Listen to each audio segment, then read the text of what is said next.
her project. Okay, so sounds good. we'll wait 5 more minutes, okay? Of course, absolutely. Thank you. Thank you.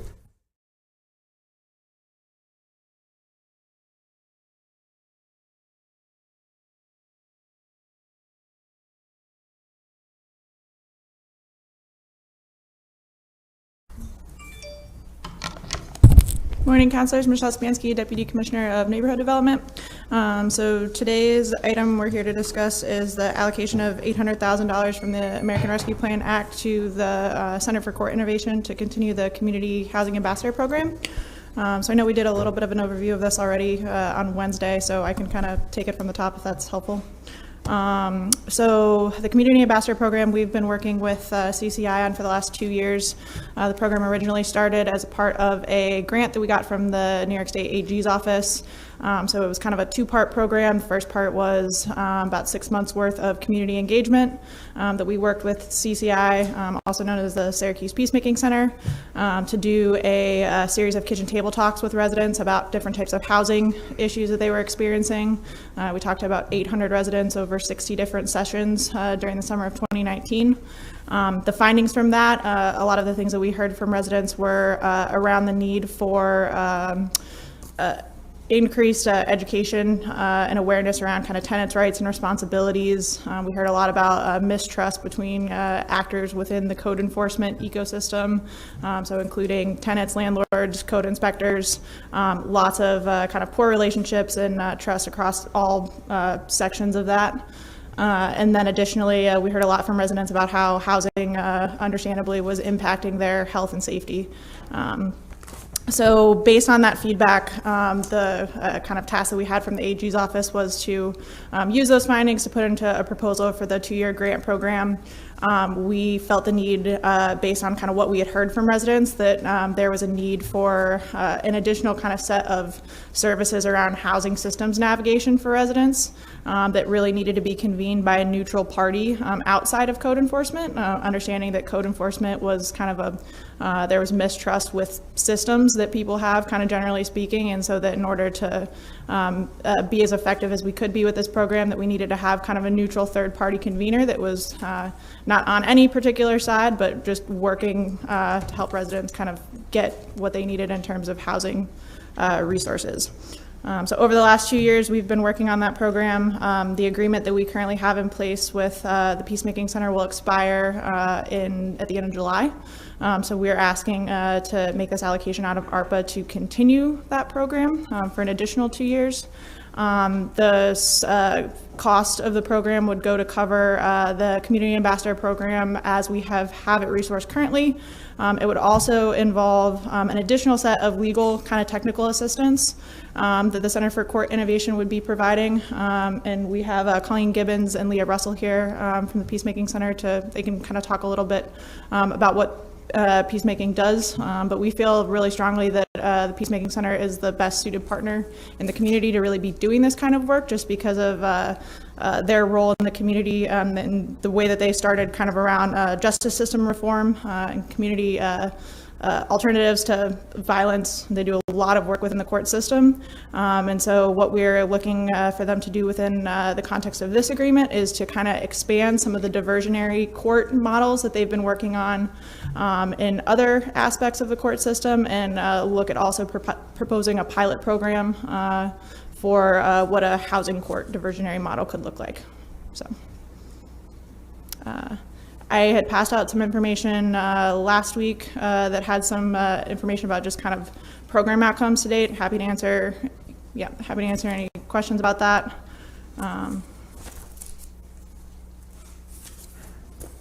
Any questions? I have a question about how this third-party convener that you will be working with codes will look like day-to-day operations with the codes department. Sure, yeah, so I can tell you a little bit about how we have it set up currently. So our staff works really, really closely with the Peacemaking Center staff. We have about 4 meetings a week. that were about kind of like different topic areas, but basically we keep in very frequent communication with them. So there's a couple different intake methods of how cases are coming through the ambassadors. About 50% of the cases that they've handled so far have been referrals directly from code enforcement to the ambassadors, where the ambassadors are doing proactive outreach on behalf of code enforcement, usually for properties where we're trying to get into the properties for interior inspections. About 40% additionally then are cases where the ambassadors themselves have been the connection to the residents, and often looking at the referral sources. Those are cases where it's really the ambassadors themselves and the Peacemaking Center through leveraging their connections that we're getting those referrals. About half of the clients that we've had so far in the program have never had any kind of contact with code enforcement before.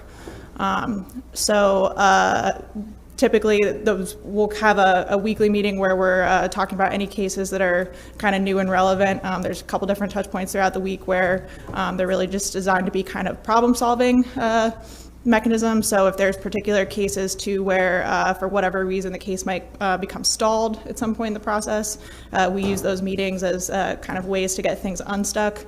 Each of the ambassadors has one of the weekly meetings that we have is with Director DeShaw and Assistant Director Scheel in code enforcement, where we rotate weekly through each ambassador.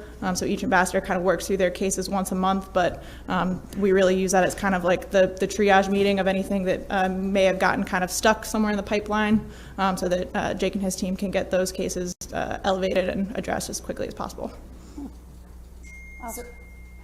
So right now you have 4 ambassadors, correct? So will this money help you like increment that number? I'm sure you need more. So I think at this point what we're asking for in the agreement is that the number of ambassadors stays the same. There are some additional work that the ambassadors are potentially looking at different contexts of lead work, where it might look like adding on different hours, but that's outside of the context of this agreement.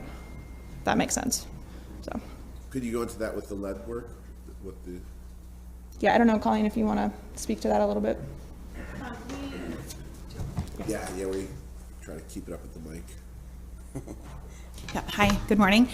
So we recently, the Center for Court Innovation recently entered into an agreement with the Central New York Community Foundation to do some kitchen table talks in the West Side around the theme of lead reduction and lead information, essentially trying to reduce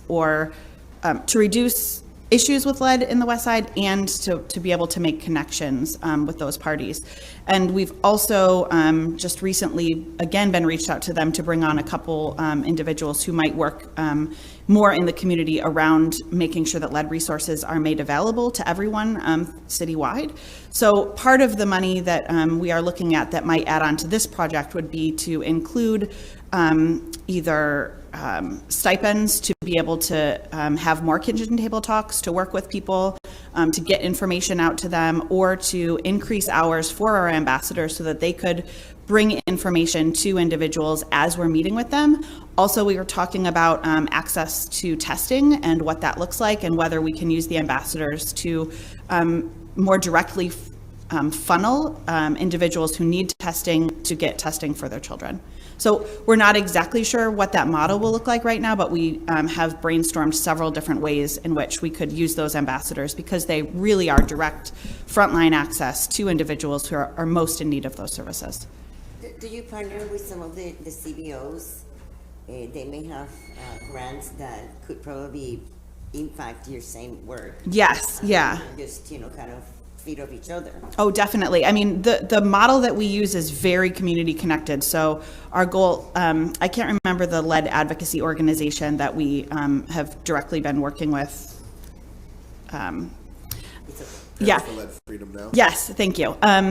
But we definitely are working, for instance, we are directly working with Legal Services of Central New York to be able to connect with those services and several different community organizations throughout the city, essentially. Is the Community Foundation, is that a grant? Is there a certain funding number with that yet? Yes, it's a short-term grant that would allow us to bring on some additional part-time work. So another idea would be to bring those individuals up to full-time with some more of the lead funding, if it's available. You want me requesting how much it was? The amount that we have, I believe, is $57,000 from Central New York Community Foundation, and that would be for 1 year. How directly do you work with Jessica Vinsquero with the lead program here in Syracuse?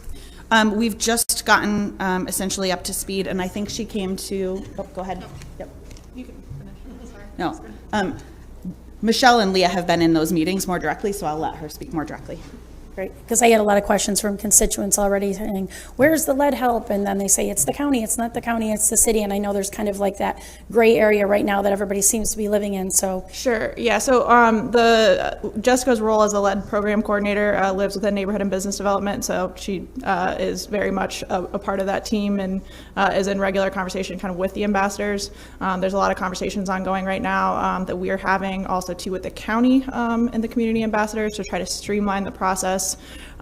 Essentially, there's cases that the county is called in on where they might be doing an inspection, and so regardless of what the outcome of the inspection is, they're noticing that there's a need for additional kind of codes resources within those properties, and so they're doing a referral directly to the community ambassadors to try to do some outreach. Typically, these are cases where the health department is noticing that there's definitely codes problems, but the tenant is not yet ready to kind of make that call themselves. So that's how we're leveraging that. But again, it kind of goes back to that same ecosystem. There's a lot of frequent communication kind of between all of these partners. So Definitely. Good. So, Michelle, is there any advocacy on behalf of the landlord here too? It seems like yeah. there is. Yep. So I think where we've been trying to kind of focus the efforts thus far within the program have really been within kind of the process that the ambassadors are doing just within their kind of case management approach.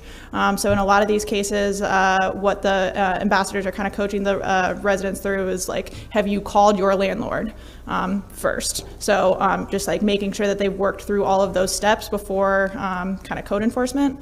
One of our ambassadors, Nyawa Bullock, she's also a landlord herself.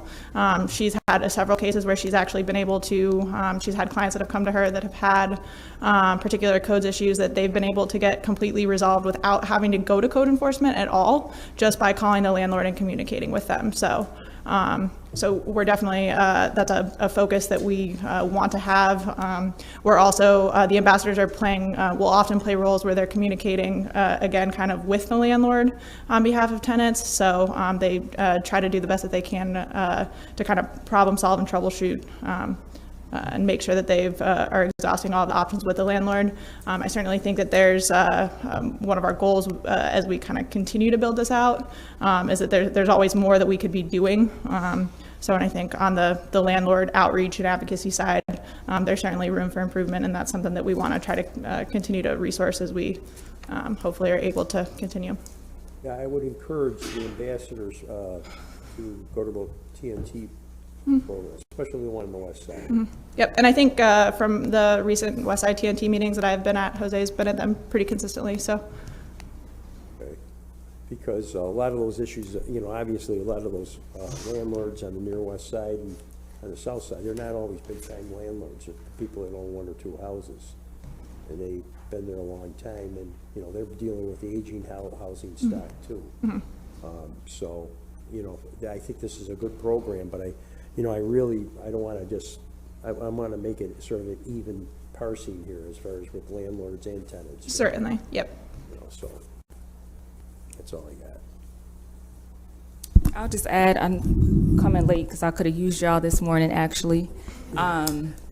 Just with the situation I'm dealing with right now over the last hour, like if y'all wasn't in here, I probably could have called y'all.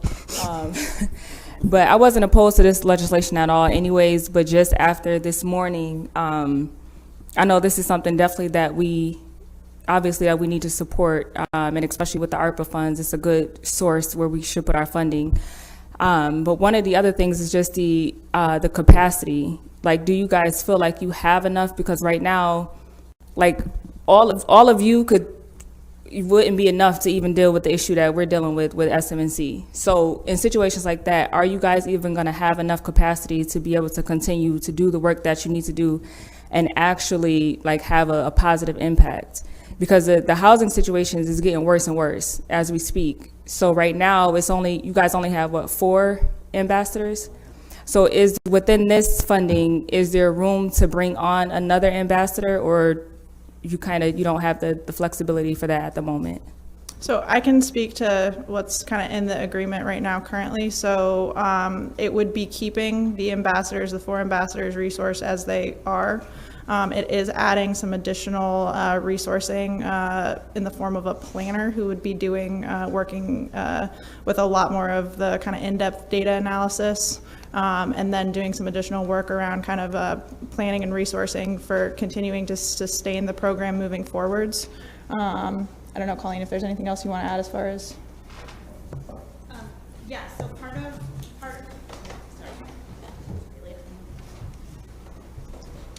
Yeah, part of this package also included, we met with Leah Whitmer with the BAA. We met with Kristen Smith when she was Corp Counsel, and Lee Terry to talk about what the needs are at the next level within the housing court and within the BAA to be able to help kind of move some of those cases, so some of the lower level cases that aren't as problematic.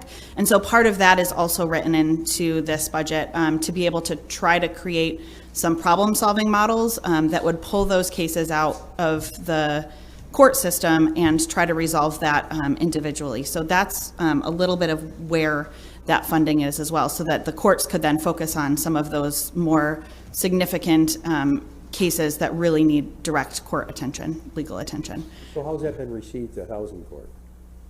We have, so this is only just being proposed, and it was something that was directly, I haven't had a chance to talk to Sue yet about the proposal. I would assume that she might agree similarly, since Lee was on board, but they both believed that that would be something that would be beneficial and that would be well received within the courts. Because Councilor Allen dealt with, and myself dealt with an issue on Wilkinson Street, which is probably the top of my list. Yeah, Like, and I've shared that top experience 10 with you guys. Awful situations. Yeah, so you know. Well, you know, it's like a street that's on, sort of come back. You know, Wilkinson Park Avenue, you know, and we have great hopes for it, but that one house with that one tenant ended up Yeah. destabilizing that neighborhood for a couple of years. And that's the thing, a bad landlord can destabilize a tenant, but neighborhood, but certainly a bad tenant can. So I look forward to working personally with these ambassadors, and I think it's a great idea to have them over the courts. I had an issue with the housing court where one of the judges hadn't signed an eviction notice, had granted the eviction but hadn't signed it because there was a lot of procedural things there. Yeah. You know, and he had to do it under a certain limit of time, or otherwise they'd have to start the whole process over again. So it'd be great to have somebody over there. Do you guys have somebody that you work with now that helps you with tenants that has like mental issues or like alcohol and drug abuse issues? It's a great question. Great question. Good morning. Leah Russell with the Syracuse Peacemaking Project. So I was touched the other day by how passionate the speaker from St. Joe's was, because from what we've seen, the intersection of housing concerns is exacerbating mental health issues in this community. And so our ambassadors, as they're doing their day-to-day work and talking with constituents, they are often the valve that releases pressure on that tension, and people are letting out 45 minutes of just all of their stress and their hardships before even getting to the code enforcement issue. And so we're working with all sorts of community partners to bring in almost weekly trainers and guest speakers to talk with our ambassadors about the mental health services that are available in our community, and to also just be an opportunity for the ambassadors to unload some of the most difficult cases that they've been hearing, because for some of them it brings up their own housing trauma. And so I think one of the values of this program is, like, we work really hard at the Peacemaking Project to provide intensive support and supervision and training for our ambassadors, so that they're constantly increasing their professional development, but also having opportunities to reflect on the difficulty of the work. So yeah, we're working with a number of partners. Most recently, we brought in Liberty Resources to talk about their mobile crisis unit, and they were really intrigued by the community ambassador model and actually are going to look to us to be a bridge to get people to better trust the mobile crisis unit and to more effectively utilize it. So one of the things that we're looking forward to with in partnership with Liberty Resources is understanding better their acuity model, which is how they evaluate what level of intervention is appropriate for people experiencing crisis. So how intertwined can you guys get, can the ambassadors get? Because like right now with this situation, I can't speak. So this particular person has a bunch of different services and care coordinator or whatever, but I can't speak to them on behalf of her. She has to give them permission to speak to us as the landlord, but when she's upset with us, she can't. So how in depth would you guys be able to really help, ideally? Because when you talk about mental health issues, you have to have permission to go and speak to like their care providers. Is that something that you guys have? So same thing with the lead stuff. You have to, so mental health professionals have tighter restrictions and HIPAA laws, but the ambassadors are really the trusted party oftentimes. And so while we are very intentional and respect confidentiality, we aren't bound by those same things. And so like our ambassadors are able to, because they're not mental health professionals, they're a point of connection between them. So it sounds like maybe a referral should come after this. Yeah, I need some We help. can sit down and talk about it. We gotta talk about this. And to your previous question, I mean, I think that we would love to have a fleet of ambassadors someday to really put a dent in this issue, because it is complex and the pandemic only made everything harder. And just like we have an aging housing stock and the weather doesn't help. And so it is a vast issue. But I think that at this point in the program, we really want to focus on like fine tuning and being intentional and like making sure that the data collection is there to be able to demonstrate that impact and to like have the best, most highly trained ambassadors that we can have with the people that we've got, which are incredibly talented and caring individuals. So someday, thank you. Last question related to that someday. How do you envision sustaining funding after good old ARPA goes away in 2 years? Sure. So the position that I just mentioned that we have as a part of this agreement, the planner position, part of the purpose of that role is to be doing kind of the combination of data analysis on our case outcomes, working closely with our planners in the neighborhood and business development to get that information, do that level of analysis, and then also be looking at what different type of resources we could be looking at to expand and sustain in the future moving forward.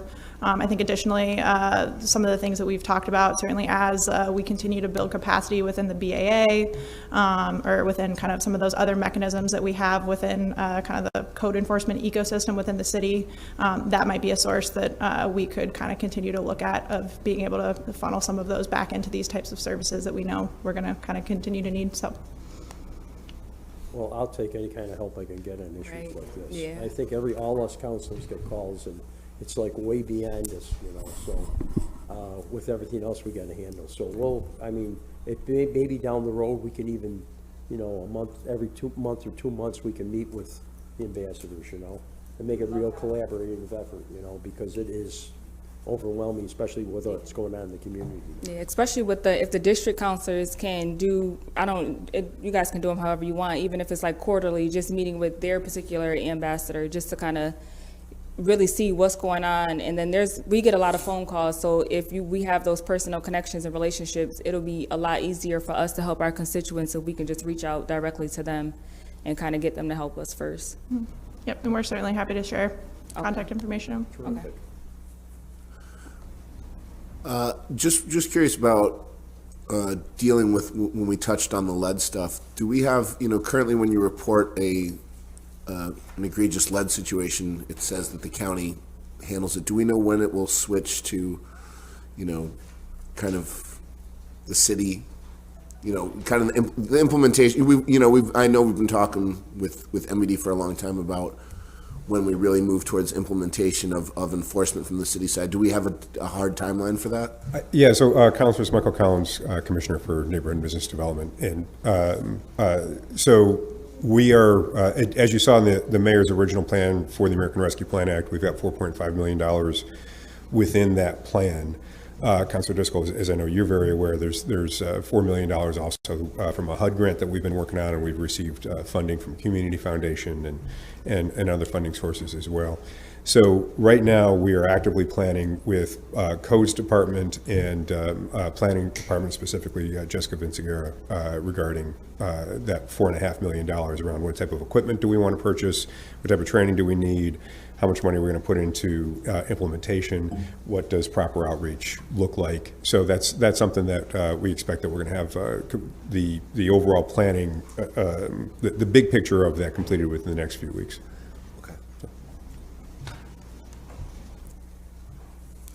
Any other questions? Good luck, Michelle. Thank you. We're praying for you. Keep up the great work, guys. All right, thank you, guys. Yeah, that was great. Did Hogan start the meeting? We can meet maybe at some point. Driscoll? If we get-